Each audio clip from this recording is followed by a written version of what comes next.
नमस्कार, स्वागत है न्यूज 21 में।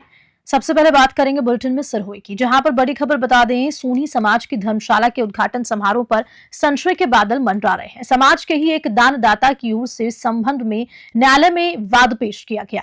इस पर न्यायालय ने अंतरिम तौर पर यह आदेश दिए कि धर्मशाला निर्माण और अन्य काम के लिए दिए गए सहयोग राशि के संयुक्त शिलालेख में दानदाता व उसके परिवार का नाम लिखकर परिसर में लगाया जाता है तो समारोह आयोजित किया जाए, अन्यथा उद्घाटन समारोह पर अंतरिम रोक रहेगी। परिवादी प्रवीण कुमार सोनी ने मीडिया से रूबरू होते हुए इस मामले पर क्या कहा, देखिए सिरोही से डूंगाराम पुरोहित की रिपोर्ट। नमस्ते, मैं प्रवीण नारायण लाल जी सोनी, सिरोही से समाज का सिरोही ब्राह्मण स्वर्णकार समाज सिरोही का मैं एक्स प्रेसिडेंट रह चुका हूँ। हमारे समाज की एक धर्मशाला यहाँ पे बनाई गई है, जिस धर्मशाला का स्टार्टिंग में जो कार्यकारिणी कमेटी थी, मानिकचंद जी धर्मचंद जी सोनी अध्यक्ष, उपाध्यक्ष कैशियर थे भंवरलाल जी सोनी, उपाध्यक्ष थे मांगीलाल जी मूलचंद जी सोनी, मुकेश कुमार राजा। तो इन कार्यकारिणी सदस्यों के अंडर में एक मीटिंग हुई थी, जहाँ पे हमने ये प्रस्ताव रखा था कि ये धर्मशाला का काम 3 करोड़ में होगा, 3 करोड़ 11 लाख रुपए में।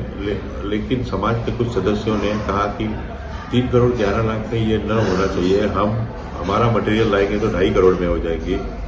तो सबने प्रस्ताव पास करके अपने मटेरियल लाने की बात सही गई, और जैसे जैसे ये काम चालू हो गया, इसमें करीबन फिगर बढ़ते इनके कार्यकाल में 5.5 करोड़ रुपए हो गई, फिर भी काम 50% भी नहीं हो गया। तो ये इनको हिसाब किताब जब हमने पूछा तो इनके पास कोई हिसाब किताब नहीं है, किसको कैसे पैसे दिए, क्या दिए, ये आंकड़ा कहाँ से हो गया। इसके बाद पूर्ववत इनके 3 साल का कार्यरत पूरा हुआ। इसके बाद नई दूसरी कमेटी आ गई, जिसमें डायालाल अमीचंद सोनी ये अध्यक्ष हो गए, उपाध्यक्ष बंसीलाल जी सोनी हो गए, कोषाध्यक्ष मानिकचंद जी धर्मचंद जी सोनी, सुरेश कुमार जी शंकरलाल जी सोनी और मांगीलाल जी मूलचंद जी सोनी। इस प्रकार से इनकी कार्यकारिणी कमेटी हो गई। इस कार्यकारिणी कमेटी ने जब ये काम हाथ में लिया तो उपाध्यक्ष जो है बंसीलाल जी सोनी और अध्यक्ष डायालाल जी सोनी, इन्होंने एक कॉन्ट्रैक्टर किया जयपुर से, कुमावत जी करके, जिसको हमारे समाज में कोई पहचानता नहीं है, ये बंसीलाल जी के पहचान का है। उन्होंने ये 3 करोड़ का कॉन्ट्रैक्ट उनको दिया, जिसमें नीचे का अंडरग्राउंड जो है वो उसमें शामिल नहीं है। हनुमानगढ़ विधायक गणेश बंसल की हेकड़ी दिखाने वाले पदमपुर लकड़ मंडी के प्रधान संजय सिंगला को घरसाना पुलिस सरकारी गाड़ी में डालकर थाने में ले गई। उसके खिलाफ शांति भंग के आरोप में कार्रवाई की गई। आरोपी ने थाना प्रभारी महावीर विश्नोई व अन्य पुलिस कर्मियों से भी हाथापाई की। संजय सिंगला के संरक्षण में चल रही अवैध लक्कड़ मंडी के खिलाफ कस्बे के लोगों ने भी आवाज बुलंद की थी, लेकिन राजनीतिक संरक्षण के चलते अवैध लक्कड़ मंडी फिर से संचालित होने लगी। जानकारी के मुताबिक कुपली रोड चौराहे पर इनोवा कार व स्विफ्ट कार में टक्कर हो गई थी। इनोवा में सुरेंद्र सिंगला व अन्य लोग शामिल थे। वे खुद को हनुमानगढ़ विधायक गणेश बंसल का रिश्तेदार बता रहा था। विधायक के नजदीकी होने पर धौंस जमा रहा था। मौके पर जाम लगने पर थाना प्रभारी महावीर प्रसाद विश्नोई पुलिस दल के साथ मौके पर पहुंचे तो सुरेंद्र सिंगला थाना प्रभारी से भी उलझ गया। पुलिस ने दोनों पक्षों को थाने चलने के लिए बोला तो सुरेंद्र सिंगला ने थाना प्रभारी को वर्दी उतरवाने की भी धमकी दे डाली। बहस के दौरान मौके पर भीड़ जमा हो गई तो धक्का मुक्की के दौरान थाना प्रभारी की अंगुली पर चोट लग गई। श्रीगंगानगर से विनोद सोखल की रिपोर्ट। गजसिंहपुर में चोरियों में लगातार इजाफा हो रहा है, लेकिन पुलिस चोरों को पकड़ने में नाकाम साबित हो रही है। वहीं शहरवासी खुद चोर को पकड़कर पुलिस को सौंपते हैं, लेकिन बावजूद इसके भी उन चोरों पर कार्रवाई करने की बजाय पुलिस चोर को नशेड़ी का हवाला देकर चोरों को छोड़ देती है। इसे लेकर वार्ड नंबर 4 की परिवादी कुलवीर कौर और पूजा भार्गव ने कहा, गजसिंहपुर थाने में परिवाद तो दिया था, लेकिन उन परिवादों पर गजसिंहपुर पुलिस ने चोरी की घटना स्थलों पर अभी तक मौका मुआयना तक नहीं किया। इतना ही नहीं, पुलिस ने अपने सामान की खुद सुरक्षा करने की बात कही। अब ऐसे में गजसिंहपुर के लोग खुद को असुरक्षित महसूस कर रहे हैं। गजसिंहपुर पुलिस की ऐसी कार्यप्रणाली को लेकर भीम आर्मी में भारी आक्रोश देखा गया तो भीम आर्मी ने गजसिंहपुर के अंबेडकर भवन में बैठक करने के बाद शहर में प्रदर्शन करते हुए पुलिस थाना और तहसील कार्यालय में तहसीलदार को ज्ञापन दिया। पुलिस की कार्रवाई में सुधार करने की मांग उठाई। वहीं गजसिंहपुर तहसीलदार सपना सोनी ने आमजन के हितों में पुलिस द्वारा काम करने का आश्वासन दिया। श्रीगंगानगर से विनोद सोखल की रिपोर्ट। जावर क्लब परिसर में 3 फरवरी से 9 फरवरी तक भागवत कथा का आयोजन हो रहा है। कथा के पंचम दिवस पर श्री कृष्ण की बाल लीलाओं का वाचन हुआ। कंस द्वारा भेजे गए दुरात्माओं के वध और गोवर्धन पर्वत की कथा सुनाई गई। कथावाचक कृष्ण प्रिया यशी किशोरी जी ने कथा के विभिन्न प्रसंगों का वर्णन किया। राजेंद्र नगर रोड स्थित जालौर क्लब में भामाशाह गिरीश माथुर और प्रेमलता माथुर की ओर से आयोजित इस भागवत कथा में बड़ी संख्या में श्रद्धालु पहुंच रहे हैं। जालौर से शंकर लाल चौधरी की रिपोर्ट। प्रतापगढ़ जिले में राशन कार्ड गिव अप अभियान चलाया जा रहा है, जिसमें अब तक 2408 लोगों ने खुद नाम हटवाया है। खाद्य सुरक्षा सूची में नाम जोड़ने के लिए 4862 नए आवेदन आए हैं। जिला रसद अधिकारी पुष्पेंद्र सिंह ने इस मामले पर क्या कहा, देखिए प्रतापगढ़ से तेजकरण राठौड़ की इस रिपोर्ट में। राज्य स्तर पर खाद्य सुरक्षा के आवेदनों के लिए पोर्टल जो है वो 26 जनवरी से खोला गया है। इसके तहत प्रतापगढ़ जिले में आज दिनांक तक लगभग 4762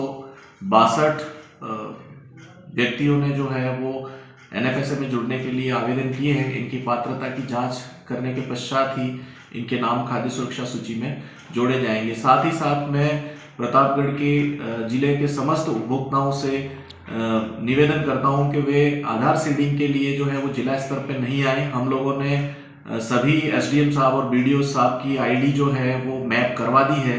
अतः आप सभी से निवेदन है कि अपनी आधार सीडिंग के लिए अपनी पंचायत समिति और उपखंड कार्यालय जाएं, ताकि जिला स्तर पर अनावश्यक भीड़ नहीं।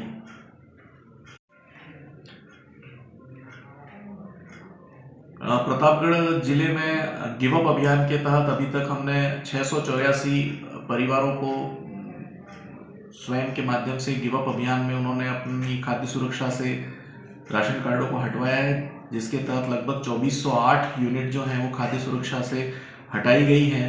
मैं सभी सक्षम परिवारों से निवेदन करता हूं कि यदि वे अपात्र की श्रेणी में आते हैं तो वे अपने लाभ का परित्याग कर दें, अन्यथा 28 फरवरी के पश्चात उनसे न केवल खाद्यान्न की राशि की वसूली की जाएगी, वरन उनके विरुद्ध कानूनी कार्यवाही भी संभावित है। अतः मैं सभी ऐसे अपात्र परिवारों से निवेदन करता हूं कि वे अपने खाद्य सुरक्षा का लाभ तत्काल प्रभाव से छोड़ दें। राज्यपाल हरिभाऊ किशनराव बागड़े हेलीकॉप्टर से मुंडवा में तेजस्थली पहुंचे। उनके साथ केंद्रीय मंत्री जयंत चौधरी भी मौजूद रहे। राज्यपाल का मुंडवा पहुंचने पर किसान आयोग अध्यक्ष CR चौधरी ने तेजस्थली हेलीपैड पर जोरदार स्वागत किया। इस मौके पर संभागीय आयुक्त महेश चंद्र शर्मा, जिला कलेक्टर अरुण पुरोहित, SP नारायण टोंगस आदि मौजूद रहे। राज्यपाल बागड़े ने नवनिर्मित हॉस्टल व ऑडिटोरियम का लोकार्पण किया, तो वहीं राज्यपाल ने मुंडवा के तेजस्थली महिला शिक्षण एवं शोध संस्थान के वार्षिक उत्सव कार्यक्रम में शिरकत की। नागौर से मोहित रांकावत की रिपोर्ट। डीडवाना जिले के कुचामन शहर के काला भाटा की ढाणी के पास स्थित होटल देसी स्वाद में उधारी के पैसे मांगने पर जमकर तोड़फोड़ की गई। होटल मालिक भूमाराम मेहरा ने मामले पर क्या कहा, देखिए इस रिपोर्ट में। हमारे यहाँ देसी स्वाद नाम से होटल है, तो उसमें एक मोर सिंह नाम का व्यक्ति है, तो वो काफ़ी लंबे टाइम से खाना खाता था और कभी दे जाता था, कभी नहीं बाकी रख लेता था। तो नरेंद्र हमारे यहाँ होटल संभालता है, उसने उसको सुबह फ़ोन किया कि यार भाई काफ़ी पेमेंट हो गया है, तो तू दे देते यार, हमारे ज़रूरत है। वो बोला यार आप फ़ोन करने वाले कौन हो, तो मेरी जब मर्जी है तो दूंगा, नहीं दूंगा। कि ये कौन सी बात है कि मैं पैसे से वकील हूँ, तुम्हारी ऐसी तैसी कर दूंगा। तो ये बोला यार ये कौन सी बात हुई। तो फिर बोला मैं होटल पे आता हूँ, तेरे को आज चुकता ही कर देता हूँ पूरा हिसाब ही। फिर वो 15-20 बदमाशों के साथ 4-5 गाड़ियाँ लेके आया, होटल पूरी तोड़ फोड़ कर दी। एक हमारा जो होटल कर्मचारी है उसके सर पे लगी, जिसको यहाँ से रेफर किया है, और नरेंद्र जो संभालता है उसके भी हाथ पे लगी। काफ़ी तोड़ फोड़ कर दी और गले में से भी शायद लगभग लाख रुपए समथिंग लेके गया यहाँ से लूट के। डीडवाना जिले के कुचामन सिटी में रबी फसलों में गेहूं, सरसों, चना, मेथी और इसबगोल, रायड़ा, तारी मीरा सहित सब्जियों की फसलें अभी खेतों में लहला रही है। किसान इन फसलों की देखभाल में जुटे हुए हैं, तो ये फसल अप्रैल-मई तक तैयार भी हो जाएंगी। हालांकि खेतों में सरसों होली के बाद कटनी शुरू हो जाएगी। पिछले कुछ दिन पहले हुई मावट में खेतों में खड़ी फसलों को जीवन दान मिला है। मौसम अनुकूल होने से किसानों के खेत खलियानों में रबी की फसलें लहरा रही हैं। किसान परसाराम बुगाले ने इस बारे पे क्या कुछ कहा, देखिए इस रिपोर्ट में। इस बरस से पिछले दिनों हुई मावट के कारण खेतों में फसलें लहला रही है। लहलाती फसलों को देखकर किसानों के चेहरे भी खुश है। खेतों में सरसों, जौ, गेहूं, चना, मेथी, इसबगोल सहित सब्जियों की सभी फसलें खेतों में मुस्कुरा रही है। मुस्कुराती फसलों को देखकर किसानों के चेहरे भी खिल उठे हैं। इस बरस से मावट होने के कारण किसानों को फसलों में अच्छा उत्पादन होने की उम्मीद है। डीडवाना जिला मुख्यालय के रेलवे स्टेशन के बाहर स्थित गैर मुमकिन धर्मशाला भूमि पर पर पिछले 10 से 15 सालों से कुछ बाहरी लोगों के द्वारा अवैध रूप से कब्जा किया जा रहा था। इस कब्जे में करीब 10 से 15 परिवार यहां पर निवास करते थे, जो गैर मुमकिन धर्मशाला की भूमि है। बार बार नगर परिषद पुलिस प्रशासन के द्वारा चेतावनी देने के बावजूद भी ये लोग खाली नहीं कर रहे थे, जिसके बाद आज नगर परिषद प्रशासन एवं पुलिस थाना प्रशासन एक्शन मोड में आया व समझाइश के बाद भूमि पर हुए अतिक्रमण को जेसीबी की सहायता से हटाया। मामले पर थाना अधिकारी राजेंद्र सिंह कमांडो व नगर परिषद के सहायक अभियंता कुलदीप सिंह ने क्या कुछ जानकारी दी, देखिए इस रिपोर्ट में। एक के रेलवे स्टेशन के पास जैसा आप देख रहे हैं बिल्डिंग है, इसमें काफ़ी मतलब जो भी रेलवे की यात्रा करके बेचने वाले मान लो या कोई इस तरह के आपराधिक तत्व टाइप के से लोग मान लो, वो जब भी ट्रेन से आते या आके सो जाते, ये बिल्कुल खाली पड़ी हुई प्रॉपर्टी थी। धीरे धीरे इनके जो मकान में कमरे बने हुए हैं उन पर कब्जा करना शुरू किया और यहाँ स्थायी रूप से उन्होंने निवास करने की कोशिश की। कई बार नगर परिषद ने यहाँ इनको अल्टीमेटम भी दिया कि आप ये खाली कर दीजिएगा। पिछले 4-5 दिन से इनको समझाइश की गई कि आप यहाँ से पूरा खाली करके एक अस्थायी कैंप बना हुआ है, या तो वहाँ चले जाएं या जहाँ से आप आए हैं वहाँ प्रस्थान कर जाएं। बार बार समझाइश के बाद भी ये लोग यहाँ से कुछ परिवार तो चले गए, कुछ लोग नहीं जा रहे हैं। उनको आज समझाइश करके और उनको रवाना किया है, वो अपना सामान लेकर खुद स्विचअप यहाँ से चले गए। बाकी जो अतिक्रमण विशेष रूप से उनके द्वारा टीम सेट ये किया गया था, जिसे नगर परिषद की टीम द्वारा हटाया जा रहा है। इमदाद के तौर पे, इनके सहयोग के तौर पे हमारी टीम इनके साथ काम कर रही है। धन्यवाद। जानकारी के अनुसार ये है कि ये काफ़ी लंबे अरसे से यहाँ काबिज थे और ये धर्मशाला है वो नगर पालिका के टेकर में गवर्नमेंट ने दे रखी थी और जिला निर्देश अनुसार हमने जो बाहरी लोग थे जो अवैध रूप से रह रहे थे उनको कल आज पुलिस प्रशासन के साथ हमने इनको पकड़ाया और हम इसमें जो भी है गेट वगैरह बाहर अंदर खोल रखे हैं इन्होंने, वो बंद करके हम कब्जे में ले रहे हैं। सर, इनमें कुछ देवी स्थान भी बताए जा रहे हैं जिन पर भी यहाँ पर कुछ अप्रिय घटनाएं करते थे, शराब पीना, मांस मच्छी बनाना, इस तरह की कौन से यहाँ पर मंदिर स्थापित है? मंदिर अभी मेरी जानकारी के अनुसार तभी हनुमान मंदिर देखा है मैंने और मंदिरों की हम देखेंगे। और वैसे अभी हम क्या इसको पे करके पूर्ण रूप से हमारे हम कब्जे में ले लेंगे। सर, इस भूमि को आज आपने खाली करवा दिया, अतिक्रमण यहाँ से हटवा दिया, आगे क्या इस भूमि पर क्या रहेगा नगर परिषद की ओर से? ये है कि अभी हम प्राइमरी है कि इसको खाली मुक्त करवाना है और आगे जो प्रशासन हमें जो डायरेक्शन देगा उसके साथ चलना आगे कार्रवाई करेंगे। जिस तरह से एडीएम साहब व कलेक्टर साहब के द्वारा निर्देश दिए गए हैं कि नगर परिषद के लिए नई भूमि चिन्हित करने के लिए, तो क्या नगर परिषद यहाँ पर बनाई जा सकती है? जिस तरह ये एक जमीन है काफी बड़ी संख्या में यहाँ पर मौजूद है, शहर के बीचों बीच है, आम लोगों को भी इसमें राहत मिलेगी अगर यहाँ पर नगर परिषद और फायर स्टेशन जो अन्य संसाधन यहाँ पर एक जगह आते हैं। तो जैसा आपने बताया कि वैसी जगह तो अच्छी है, ये शहर के बीच स्थित है और काफ़ी लंबी चौड़ी जगह है, इसमें नगर परिषद भवन भी बन सकता है और अन्य जो फायर स्टेशन वो भी बन सकते हैं। अब वो यहाँ बनवाते हैं या कहीं और करवाते हैं, ये प्रशासन के। खेड़ली उप जिला अस्पताल के सभी चिकित्सकों द्वारा बाड़मेर एसडीएम बद्री नारायण द्वारा ऑन ड्यूटी चिकित्सक के अभद्रता धमकाने के मामले में चिकित्सकों में भारी रोष व्याप्त है। राजस्थान सेवारत चिकित्सक संघ के आह्वान पर आज 2 घंटे का कार्य बहिष्कार किया गया, जिसमें चिकित्सकों ने एसडीएम को गिरफ्तार करने और साथ साथ कार्रवाई करने की मांग की। डॉक्टर विनेश यादव ने मामले पर क्या कहा, देखिए खेड़ली से अखिलेश शर्मा की रिपोर्ट में। भाव से पीड़ित मानवता की सेवा करने के लिए जुटे हुए थे, लगातार 250 मरीज देखते थे, लेकिन उनको अपने रुबाब दिखाने के लिए और अपनी प्रशासनिक पावर दिखाने के लिए उस चिकित्सा अधिकारी का मोराल तोड़ते हुए और लोगों के बीच में वाहवाही बटोरने के लिए उन्होंने उसको धमकाया, पुलिस में देने की धमकी दी और उनको बोला गया कि इसको देखो नहीं तो मैं तुम्हें पुलिस के हवाले कर दूंगा। हम सब चिकित्सा कर्मी, चाहे वो एक डॉक्टर हो चाहे वो एक चिकित्सा कर्मी हो, निस्वार्थ भाव से पीड़ित मानवता की सेवा में दिन रात जुटे रहते हैं, हमारे खुद के परिवार को, हमारे खुद के सुख चैन को छोड़कर। लेकिन अगर इसके बाद भी जनता एवं प्रशासनिक अधिकारियों द्वारा हमारा मनोबल बढ़ाने की बजाय अगर हमें इस तरीके से प्रताड़ित किया जाएगा हमारे काम करने के दौरान, तो हम इस चीज़ को कतई सहन नहीं करेंगे। इस चीज़ की वजह से हमारा जो संगठन है अरिजदा, उसके द्वारा आह्वान करे जाने के बाद में पिछले 2 दिन हमने काली पट्टी बांधकर अपना विरोध प्रदर्शन किया था और आज 2 घंटे का पेन डाउन है। अगर बद्री नारायण बिश्नोई जी की गिरफ्तारी नहीं होती और वो निलंबित नहीं होते सरकार द्वारा, तो हम आने वाले समय के अंदर सामूहिक अवकाश पर भी जाएंगे, जिससे होने वाली परेशानी के लिए जनता एवं प्रशासन खुद स्वयं जिम्मेदार होगा। Doctor Vinesh Yadav, MD critical care.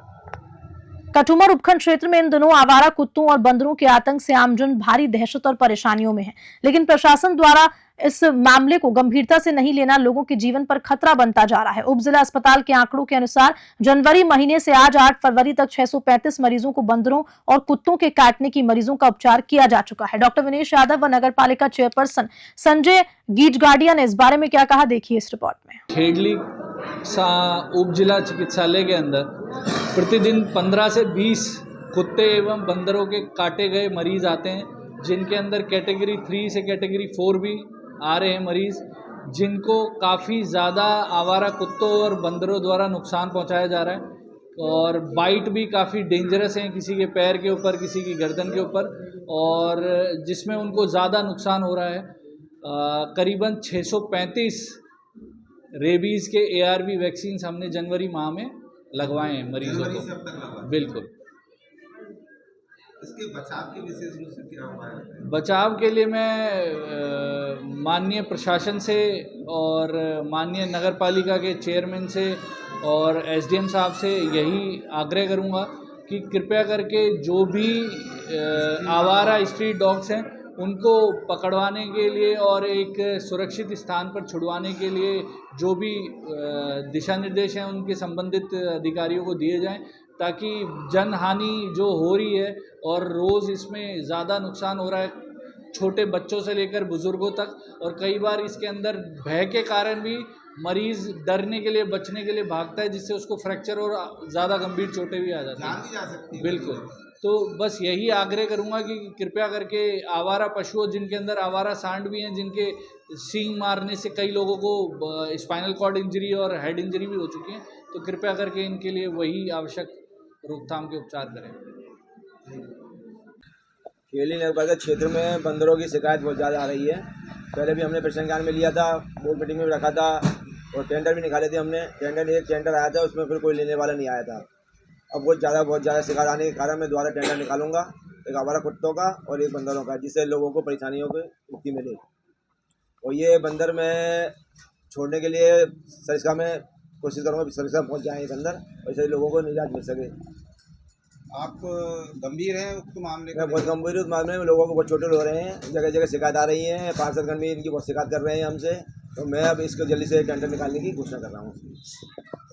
Pratapgarh की कृषि उपज मंडी इन दिनों अजवाइन की खुशबू से महक उठी है। मंडी में रोजाना 70 से 80 बोरी अजवाइन की आवक हो रही है। हालांकि पिछले साल के मुकाबले अजवाइन की आवक इस बार काफी कम है। इसके पीछे मुख्य कारण किसानों का अजवाइन के प्रति रुझान कम होना भी बताया जा रहा है। कृषि उपज मंडी समिति के अध्यक्ष शुभम करणपुरिया ने मामले पर क्या कहा, देखिए इस रिपोर्ट में। अभी फिलहाल अजवाइन की आवक 70-75 बोरी रोज की हो रही है। पिछले साल यही आवक 300-400 बोरी के आसपास थी। इस साल भाव भी पिछले साल से कमज़ोर है और लोगों का अजवाइन की तरफ से मोह कम हो गया है। मक्की, मूंगफली, सोयाबीन में ज़्यादा इंटरेस्ट हो गया है लोगों का। भाव की वजह से 6 महीने की फसल भी है अजवाइन की, तो लोग अजवाइन की तरफ से रुख हटा के अपना मूंगफली, सोयाबीन और मक्की की तरफ रुख ज़्यादा रह रहा है। और खबर के साथ बुलेटिन में इतना ही। नमस्कार।